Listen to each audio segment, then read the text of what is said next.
মাছ ছোট। এই দেখো এটা হচ্ছে খোকা ইলিশ মাছ, এগুলো আমি পরিষ্কার করব। এই যে পয়সা, এই পয়সা দিয়ে, তাহলে কি হবে, আঁশটাও ভালো ছুটে যাবে, আর হচ্ছে কোনো মাছটা গলবে না, টেটগুলো ফেটে যাবে না।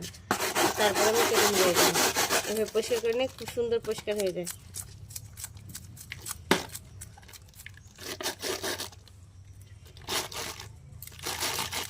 পয়সা দিয়ে, হ্যাঁ খুব সুন্দর হয় পয়সা দিয়ে পরিষ্কার করলে। হ্যাঁ